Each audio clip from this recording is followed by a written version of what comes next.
আসসালামু আলাইকুম ফ্রেন্ডস, দি couples cook house চ্যানেলে আপনাদের আমন্ত্রণ জানাচ্ছি নতুন একটি রেসিপিতে। আজ আমরা তৈরি করব চাইনিজ স্টাইলে মজাদার চিকেন মাঞ্চুরিয়ান। খুব সহজে ঘরোয়া উপায়ে রেস্টুরেন্টের স্বাদের এই পদ বানাতে চলুন শুরু করি।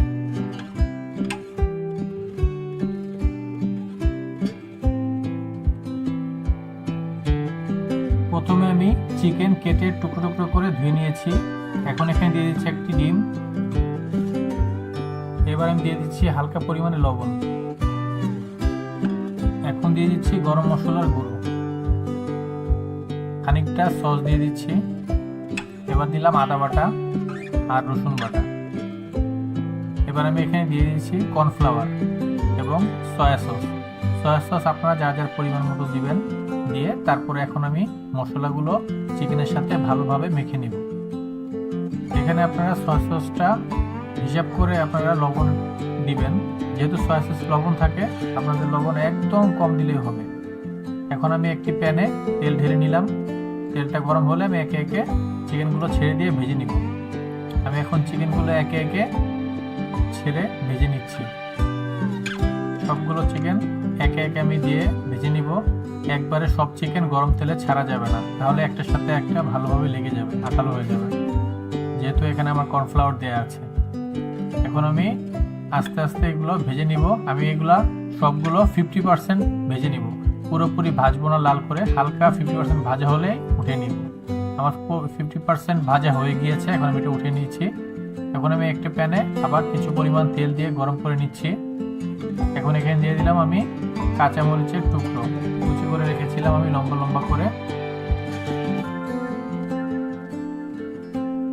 রান্নার এই পর্যায়ে আমি এখানে দিয়ে দিচ্ছি কিছু আমার কাটা সবজি। এখানে আমি ব্যবহার করেছি বরবটি, ক্যাপসিকাম এবং কাঁচামরিচ এবং কিছু লেবুর খোসা।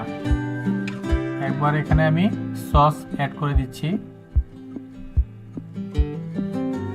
আজকের রান্নাটা আমি পুরোপুরি চাইনিজ স্টাইলে করছি, যাতে একদম রেস্টুরেন্ট স্টাইলের ফ্লেভার আসে।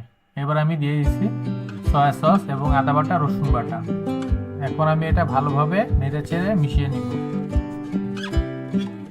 এখন আমি হালকা দিয়ে দিচ্ছি চিনি। এবার আমি কর্নফ্লাওয়ার একটা বাটিতে গুলিয়ে রেখেছিলাম, সেটা দিয়ে দিয়েছি। এখন আমি ভেজে রাখা চিকেনগুলো দিয়ে দিলাম। এখন আমি উল্টিয়ে পাল্টিয়ে পুরা চিকেনের সাথে মশলাটা যাতে মিশে যায় সেভাবে আমি নেড়ে চেড়ে উল্টিয়ে দিব।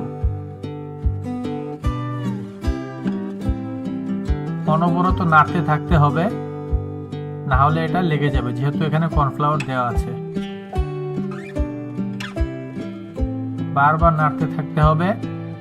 এবার আমি এখানে কিছু পেঁয়াজের টুকরো বড় বড় করে কেটে রেখেছিলাম কিউব করে, সেগুলো দিয়ে দিলাম। এখন আবার এটা আমি ভালোভাবে মিশিয়ে নিব নাড়াচাড়া করে। এভাবে আর কিছুক্ষণ ভাজলেই আমার আজকের চিকেন মাঞ্চুরিয়ান তৈরি হয়ে যাবে।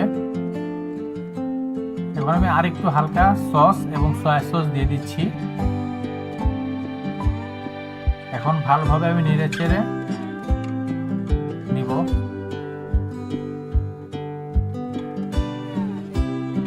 দেখুন, একেবারে রেস্টুরেন্ট স্টাইলে মজাদার চিকেন মাঞ্চুরিয়ান তৈরি হয়ে গেল।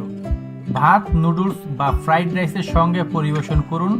ভালো লাগলে লাইক, শেয়ার আর সাবস্ক্রাইব করতে ভুলবেন না। দেখা হবে পরের রেসিপিতে। এতক্ষণ ভিডিওটি আমার সাথে দেখার জন্য আপনাদেরকে সবাইকে ধন্যবাদ, এবং আগামীতে আমরা কি রেসিপি আনতে পারি অবশ্যই কমেন্ট করে জানাবেন। আসসালামু আলাইকুম।